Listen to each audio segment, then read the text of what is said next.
사도행전 16장 19절부터 34절까지 말씀 돌아가며 읽겠습니다.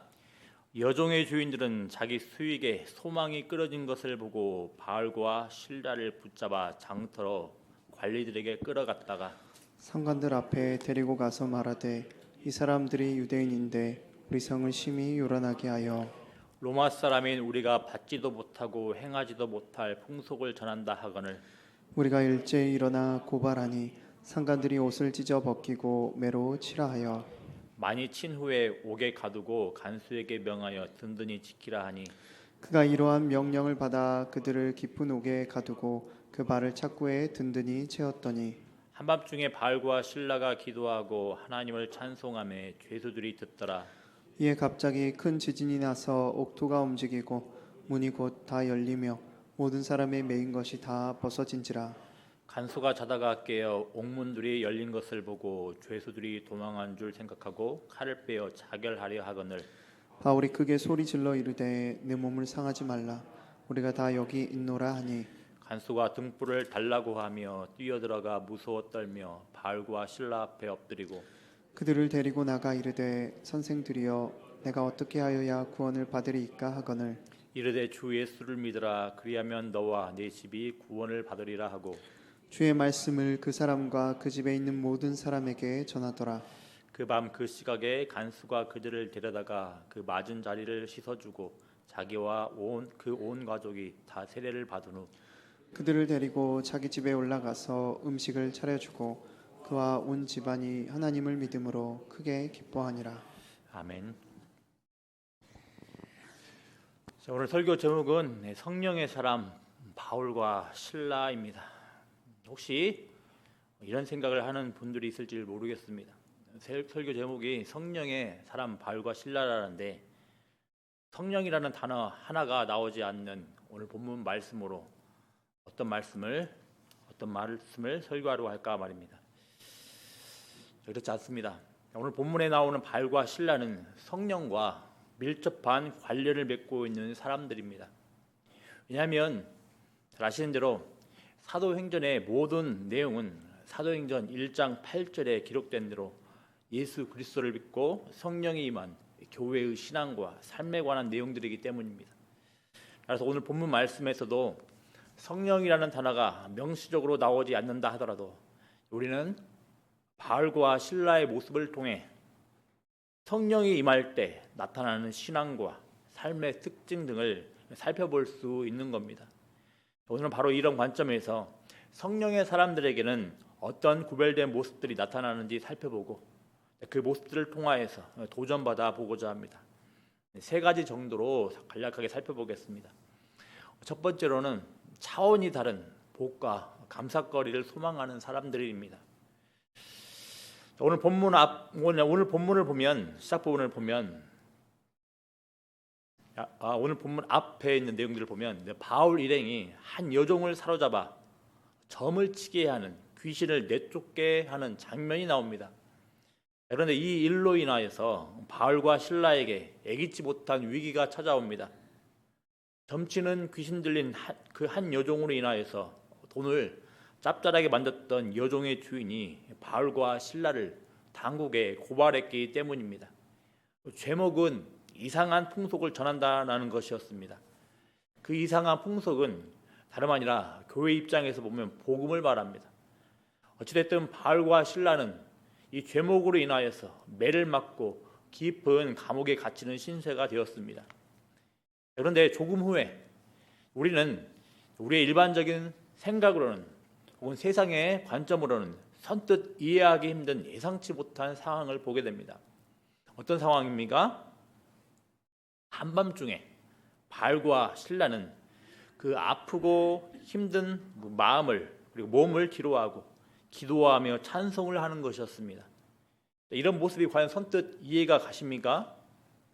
머리로는 혹은 이럴 수 있다고 믿을 수 있겠지만 우리 자신이 바울과 실라의 입장에 서 있는다면 선뜻 수긍하는 모습이 아닐 겁니다.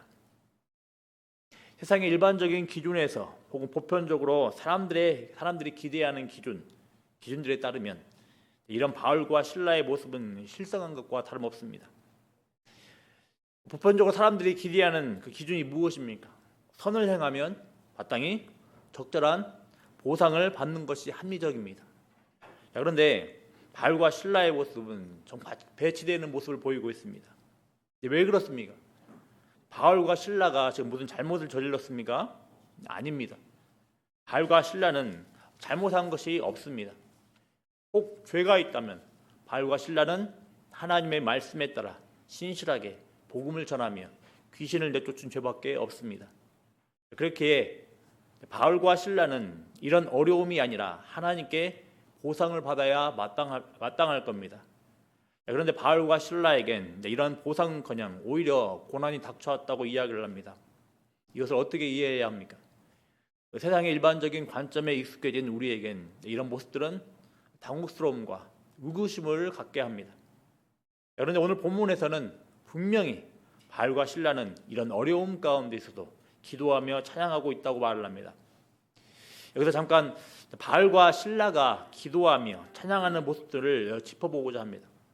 과연 바울과 실라는 하나님께서 감옥에 갇히고 착고에 매인 자신들을 구원해 주시길 소망하고 기도하며 찬양을 했을까요? 물론 충분히 그럴 수 있습니다. 오늘 본문에서는 분명 깊은 감옥에서 바울과 실라가 기도하며 찬양을 했다고 합니다. 그리고 그 이후에 이에 갑자기 큰 지진이 나며 옥터가 움직이고 감옥문이 다 열리고 모든 사람을 메고 있는 차고를 벗겼다고 합니다. 문맥을 고려했을 때 분명하게 바울과 신라의 기도와 큰 지진이 난 것은 일종의 인과관계가 지금 성립하는 걸로 보입니다. 하지만 동시에 이런 점들도 생각해 볼 수 있습니다. 오늘 본문에서 명시적으로 언급하는 것처럼 바울과 실라는 단순히 현재의 어려움으로부터 구원을 바라면서 기도하며 찬양하지는 않았을 거라는 겁니다. 물론 하나님께서 바울과 실라를 감옥으로부터 구원해달라는 기도를 했을 수도 있겠지만 어쨌든 오늘 본문의 정보에 따르면 그저 지금 이런 어려운 상황 가운데서도 하나님께 기도하며 찬양하고 있다는 점이 부각되어 있을 뿐입니다.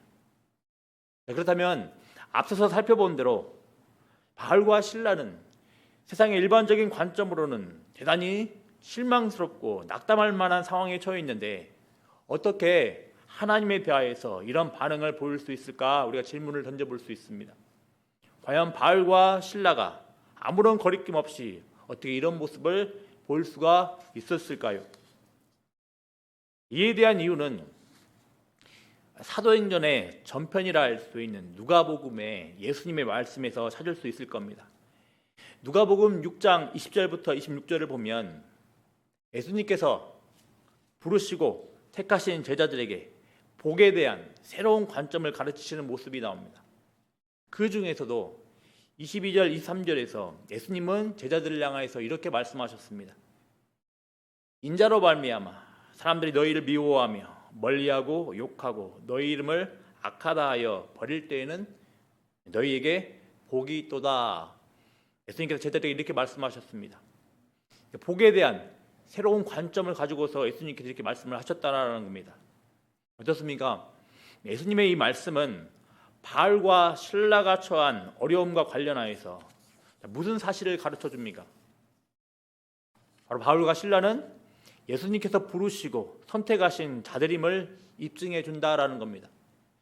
세상에 속한 자들이 아니라 예수님께 속한 것임을 입증해 주는 겁니다.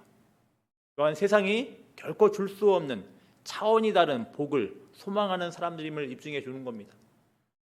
이 죄악된 세상에서 하나님의 방향대로 바르게 가고 있음을 입증해 주는 겁니다. 무엇보다도 바울과 실라의 입술로부터 나온 기도와 찬양은 모든 역사와 세상의 주권자인 하나님에게로 향하는 겁니다. 달리 말하면 바울과 실라는 이런 어려움조차도 하나님의 손안에 있음을 확신 가운데 고백을 하는 겁니다. 우리는 존재론적으로 예수님을 다 믿는다면 다 모두 성령의 사람이기 마련입니다. 성령의 사람들은 성령께서 구별된 존재로 만드시고 구별되게 살아가도록 이끄는 사람들이 바로 성령의 사람입니다. 하늘의 시민권이 있는 자들입니다. 따라서 이 죄악된 세상에서 도드라지기 마련입니다. 이런 기준에서 먼저 나 자신은 과연 성령의 사람이 맞는지 돌아보시길 바랍니다. 과연 예수님 믿고 성령으로 거듭나며 성령께서 내주하고 계시는 사람인지를 돌아보라라는 겁니다. 또 성령을 따라 예수 그리스도의 발자취를 따르고 있는지 돌아보는 은혜가 있기를 바랍니다. 그렇다면 필시 이 세상에서 거치는 삶, 불편한 삶을 살아가기 마련이라는 겁니다. 혹시라도 만일 이 신앙으로 인한 어려움이 전혀 없이 살아가고 있다면 이 사람에게는 성령께서 내주하고 계시지 않거나 혹은 심하게 세속화되었을 가능성이 아주 많습니다. 그리고 더 나아가서 올 한 해 예수로 인하여 가정에서, 직장에서 혹은 교회에서 여러 가지 어려움을 겪으셨고 혹여 지금도 겪고 계십니까? 그렇다면 예수님께서 제자들을 부르시며 택하시고서 주신 말씀을 오늘 본문 말씀과 연관하여 생각해 보시기 바랍니다. 여러분, 이런 어려움들은 마치 못 올 때나 온 것 마냥 우리를 찾아온 것이 아니라 필연적으로 따라오는 것임을 기억하시기 바랍니다. 또 동시에 기억을 하십시오. 이 어려움들은 내가 예수 그리스도의 구속의 피에 참여하여서 성령으로 거듭난 제자임을 드러내주는 증거이며 내가 크나큰 복을 받은 자임을 알려주는 표지라라는 겁니다. 또한 단순히 이 어려움들 자체가 우리를 올가매며 희망을 갉아먹는 벌레가 될 수 없음을 기억하시길 바랍니다. 절대 주권의 하나님께서는 성령을 통하여서 우리를 소망의 길, 희망의 길로 이끄시길 원하시지 그저 어려움들 자체만에 빠져서 비관적이며 냉소적으로 살길 원하시지 않기 때문이라는 겁니다. 한 해를 돌아보면서 우리들은 여러 가지 감사의 제목들을 가지고 하나님께 고백을 합니다.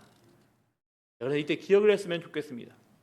거기에 우리의 기도 제목들이 예수 믿지 않는 세상 사람들이 바라는 감사 제목과 비슷하거나 동일하지는 않는지 돌아보시기 바랍니다. 물론 우리의 모든 것은 하나님께서 은혜로 주셨습니다. 따라서 하나님께 감사하지 못할 그런 기도 제목은 없습니다. 그렇지만 성경에서는 복에 대한 우리의 관점이 한 걸음 더 나아가기를 원합니다. 감사거리에 대한 우리의 관점이 한 걸음 더 나아가기를 원합니다. 무엇입니까? 그리스도인으로 살아가면서 겪는 인간적으로 괴롭고 마음 아프고 슬픈 환경, 상황 가운데서도 내가 예수를 따르기 위하여서 치열하게 애쓰고 있다면 이거야말로 큰 복, 감사의 제목이라는 겁니다. 한 해를 돌아봤을 때 여러 가지 실망스러운 점이 있었을 겁니다. 어떤 사람은 연초에 바라고 원했던 기도 제목들이 이루어지지 않을 수 있습니다. 가정 관련 기도 제목들이, 건강 관련 기도 제목들이, 취업 관련 기도 제목들이, 진로 관련 기도 제목들이, 혹은 교회 관련 기도 제목들이 우리가 원하던, 우리가 바라던 제목대로 이루어지지 않았을 수도 있습니다. 이런 꼭 기억했으면 좋겠습니다. 그리 아니하실지라도 예수님을 따르기 위하여서 애쓰셨습니까? 이것이 정말로 큰 복임을, 큰 감사거림을 믿으시길 바랍니다. 혹 예수님을 따르며 살다가 혹은 복음을 전하며 살다가 큰 낭패를 겪었거나 슬픈 일을 겪었습니까? 이 또한 정말로 큰 복임을, 감사거림을 믿으시고 확신하시길 바랍니다. 두 번째로 성령의 사람에게 나타나는 특징은 하늘로부터 임하는 체험을 누리는 사람입니다.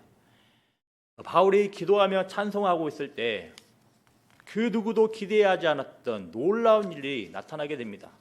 소위 말하는 기적이 나타난 겁니다. 오늘 본문에 따르면 갑자기 큰 지진이 나서 감옥문이 열리며 모든 사람의 매인 것이 다 벗어졌다고 이야기를 합니다. 우리는 먼저 여기에서 이 지진 사건이 하나님의 개입 가운데 나타났음을 인정해야 합니다. 단순히 그저 아무 목적 없이, 아무 이유 없이 지진이 발생한 게 아닙니다. 이 사실은 모든 사람의 매인 것이 다 벗어졌다는 본문의 기록을 통하여서 우리가 확인할 수가 있습니다. 한번 생각해 보십시오. 그냥 감옥 안에 몇몇 사람들에게만 매인 것이 벗어진 게 아니라 모든 사람의 매인 것이 한꺼번에 다 벗어졌다는 것은 분명히 하나님의 적극적인 개입의 역사이지 우연의 일치가 아니라는 겁니다. 이렇게 바울과 실라는 하나님의 적극적인 개입에 의한 놀라운 기적을 가시적으로 체험을 했습니다. 생각해 보면 바울과 바울 일행은 복음을 전하면서 이곳 저곳을 여행할 때 수많은 놀라운 체험 등을 했습니다. 왜이겠습니까? 이들은 성령의 사람이기 때문입니다. 기독교 신앙이 그저 무분별한 체험 위주로 가서는 곤란하겠지만 동시에 체험이 전혀 나타나지 않는 신앙 또한, 메말른 신앙, 차가운 그 신앙 또한 건강하지 못합니다. 왜냐하면 바울과 실라가 겪었던 이런 체험들은 하나님이 살아계시며 하나님께서 그의 백성들과 함께 하시며 하나님이 그의 교회가 전하는 복음 메시지가 진리임을 보여주시기 위해서 사용하시는 방편들이기 때문입니다. 그래서 우리의 신앙을 더 단단해지게 하는 유익 또한 있습니다. 그렇기에 우리가 성령의 사람이라면 우리가 예수님을 따르는 여정 가운데에서 하늘로부터 임하는 체험 등을 겪으며 누려가기 마련이라는 겁니다. 물론 오늘 본문에서 나오는 지진과 같은 상당히 이례적인 방식의 체험을 모두 겪는다는 것은 아닙니다. 다만 어떤 방식으로든 우리가 성령의 사람으로 살며 예수를 따라가며 예수를 전할 때, 그리고 이런 과정 가운데에서 어려운 상황에 처하게 되었을 때 하나님의 도우심을 얼마든지 경험을 할 수 있다라는 겁니다. 주의 일을 하는 데 있어서 물질과 여러 가지 자원이 부족했었는데 갑자기 채워지는 경험을 한다든지, 혹은 육체적 정신적 질병으로부터 단기간이든 장기간이든 치유되는 은혜가 임한다든지, 그리고 좀 더 범위를 넓혀서 선교지에서 악한 영의 세력으로 인하여서 고통당하는 선교사님들을 위하여서 교회가 간절히 기도했더니 문제가 해결된다든지 등등 하늘로부터 임하는 체험은 지금도 되게 다양하고 풍성합니다. 바로 이런 체험이 예수 그리스도를 신실하게 따르는 가운데 풍성히 있기를 바랍니다. 그래서 이런 과정들을 통하여서 하나님의 살아계심이 증거되는 유익이 있기를 소망합니다. 이런 체험들은 하나님께서 살아계심을 간접적으로 입증되는 과정이니 우리의 신앙에도 또 복음 증거에도 분명 유익이 있습니다. 다만 성령의 사람들이 경험하는 체험과 관련하여서 유의점 두 가지만 간략하게 살펴봅니다. 첫 번째로는 체험 자체만을 계속해서 구하며 사는 것은 바람직하지 않다라는 겁니다. 오늘 본문에서 그리고 사도행전의 많은 기적들을 보면 이 기적들은 그저 아무런 목적 없이 아무런 과정 없이 일어나는 것이 아닙니다. 중요한 기준이 있었고 중요한 목적이 있었습니다. 바로 사도들이 또 교회가 예수 그리스도를 영화롭게 하고 예수 그리스도를 전할 때 통상적이지 않았던 그런 체험 등을 경험을 했습니다. 마찬가지로 성령의 사람 바울과 실라도 예수 그리스도를 영화롭게 하고 예수 그리스도를 전하며 살아가고 있을 때 지진이 일어났습니다. 생각해 보십시오. 예수님께서는 제자들에게 사도행전 1장 8절에 뭐라고 말씀하셨습니까? 오직 성령이 너희에게 임하시면 너희가 권능을 받고 예루살렘과 온 유대와 사마리아와 땅끝까지 이르러 내 증인이 되리라 말씀하셨습니다. 그렇다면 당연히 성령으로 오는 어떤 체험도 예수님을 영화롭게 하고 예수님을 닮아가는 과정으로 귀결되기 마련이라는 겁니다. 그렇다면 우리의 선택도 확실해집니다. 무엇에 집중을 해야 되겠습니까? 체험 자체만을 구하며 체험 자체에 중독되어 살 것입니까? 아니라는 겁니다. 내 평상시의 모습이, 내 일상의 모습이 예수 그리스도를 향하여 그 시선을 고정하고 살아가고 있는 게 중요하다라는 겁니다. 그럴 때 하나님께서 주권적으로 소위 말하는 영적 체험을 주시기도 하고 주시지 않을 수도 있는 겁니다. 두 번째로는 체험 자체로 구원의 확신과 신앙의 건강함의 주요 표지로 삼지 말라라는 겁니다. 어떤 극적인 체험이 기독교 신앙의 절대 근거는 되지 못합니다.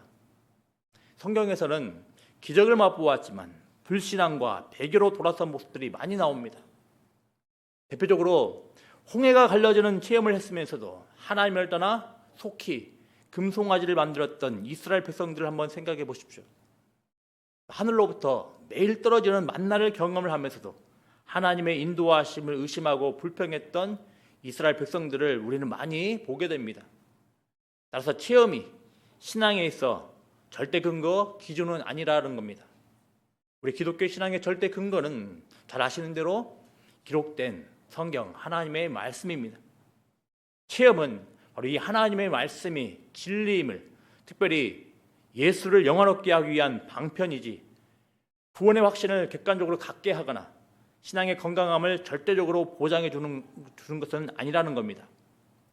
따라서 특정 체험이나 신앙 경험 등에 비추어서 자신의 영적인 우월감을 드러내거나 혹은 그 반대로 열등감에 빠져 신앙생활하는 것은 바람직하지 않다라는 겁니다. 그래서 마지막으로 성령의 사람 특징 세 번째 살펴보도록 하겠습니다. 성령의 사람은 사랑하는 사람입니다.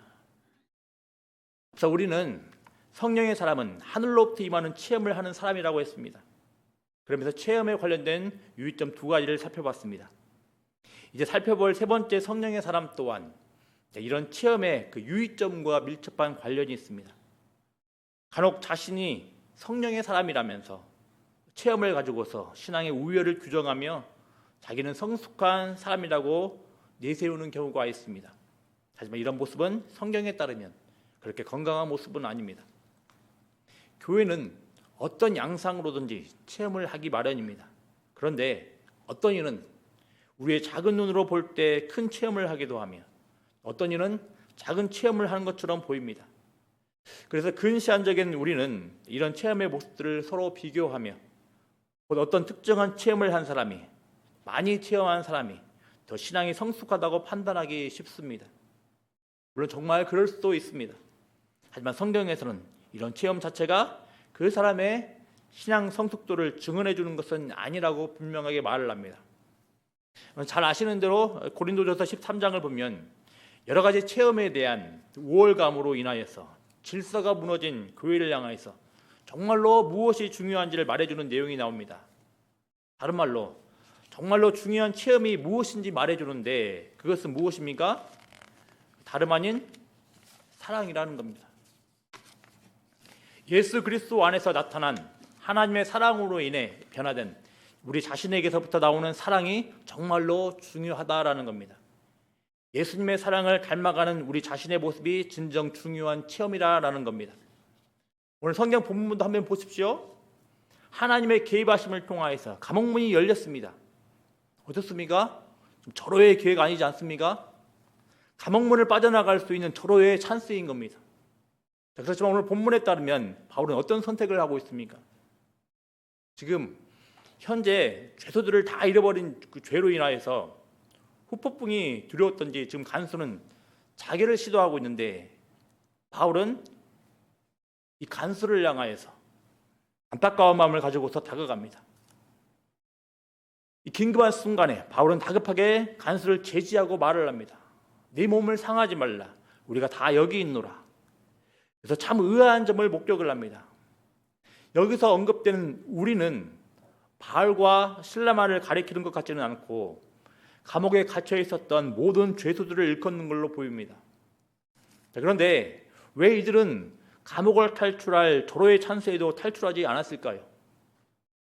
아마도 죄수들은 바울과 실라가 기도하고 찬송한 후에 이런 초월적인 현상들이 벌어졌기에 바울과 실라에 대한 두려움을 가졌을 겁니다. 더 나아가 바울과 실라가 기도하고 찬송했던 대상인 이 초월적인 어떤 현상들을 주셨던 그 하나님으로 인하여서 움직이지 못했을 겁니다. 어쨌든 긴급한 순간에 바울은 간수를 살립니다. 그리고 놀라운 이런 일련의 사건들 앞에 내가 어떻게 해야 구원을 받으리까 말하는 간수에게 또 간수 집의 모든 사람에게 바울은 그 유명한 말씀 주 예수를 믿으라 그리하면 너와 네 집이 구원을 받으리라 라는 복음을 전합니다. 그리고 잘 아시는 것처럼 간수와 그 온 가족이 세례를 받고 하나님을 믿었다고 오늘 본문에서는 분명히 말을 합니다. 여기서 우리는 바울의 그 마음의 디테일한 동기와 그 양상을 온전히 알 수는 없습니다. 다만 한 가지 확실하게 알 수 있는 것은 바울은 억울하게 갇힌 감옥에서 벗어날 수 있는 기회가 찬스가 분명하게 있었음에도 그렇게 하지 않았다라는 겁니다. 또 바울과 실라가 의도하지 않았던 하나님께서 기도하고 찬송을 한 후에 큰 지진이 일어났다라는 것은 하나님께서 바알과 실라의 억울함을 풀어주셨다고 얼마든지 생각할 수도 있었을 겁니다. 표면적으로 나타난 이런 양상들을 보면 탈출을 해도 그렇게 큰 문제가 없어 보입니다. 그렇지만 바울은 허망하게 죽어갈 간수장을 불쌍히 여겼습니다. 그렇다면 바울은 어떻게 이 간수장에게 이런 태도를 보일 수 있었겠습니까? 바로 한 영혼을 향한, 한 사람을 향한 사랑 아니겠습니까? 예수님을 영원롭게 하는 극적인 체험을 주신 성령께서 바울이 예수님의 사랑을 품게 하셨고 또 예수님을 닮아가게 하신 겁니다. 성숙한 성령의 사람은 무엇으로 나타나야 되겠습니까? 시간이 흐르며 세월이 흐르며 어떤 모습이 나와야 되겠습니까? 사랑입니다. 이런 면에서 우리의 모습은 이런 사랑의 사람으로 만들어지고 있는지 늘 돌아봐야 합니다. 성령의 사람이십니까? 그렇다면 열매를 보시길 바랍니다.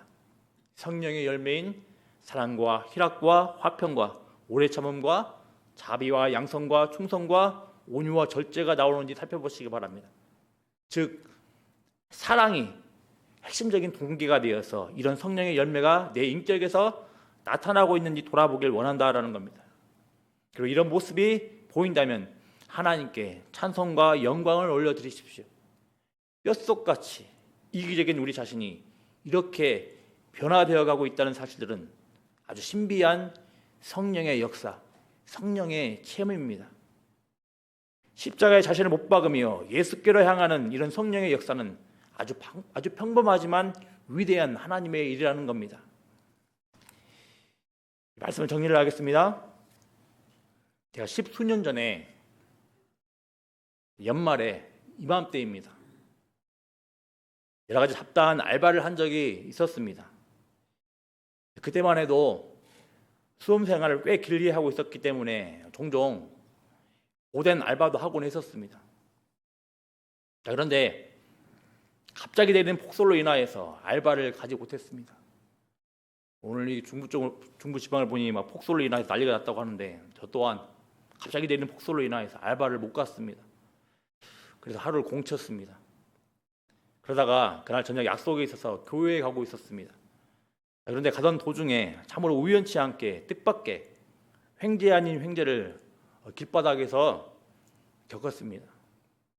그때까지만 해도 최고 5,000원을 딱 한 번 주어본 저에게 5만 원이라는 심사임당이 찾아온 겁니다. 그 후 그날 저녁 교회 청년 부채들과 식사를 하게 되었습니다. 제가 돈을 주었다는 이야기를 곁들여서 말입니다. 그러면서 그 뜻밖에 찾아온 5만 원을 가지고 어찌어찌 하다가 제가 계산을 하게 되었습니다. 그때 뒤늦게 도착하신 목사님께서 뜻밖의 횡재를 하고서 계산을 했던 저에게 이런 말씀을 하셨습니다. 5만 원 잃어버린 사람은 되게 마음이 안 좋겠다. 이 말씀을 해주신 목사님이 누구신지 아십니까? 광주 영광교회 담임 목사님이십니다. 중요한 건 이 말이 저를 얼마나 부끄럽게 만들었는지 모릅니다. 저는 나의 관심과 하루를 공쳤다는 내 상황에 매여서 5만 원 자체의 체험에만 매몰되었습니다. 한편으로 아직 어린 믿음을 가지고서 이렇게 어거지로 해석을 했습니다. 하나님께서 폭설로 알바를 공친 나에게 이렇게 일당을 챙겨주시는구나, 이렇게 어거지로 해석을 했습니다. 이 과정 가운데서 저는 이 5만 원을 잃어버린 분의 그 마음을 전혀 헤아리지 않았다라는 겁니다. 생각 자체를 안 했습니다. 한마디로 잠시 동안 성령을 따라 살고 있지 않았다라는 겁니다.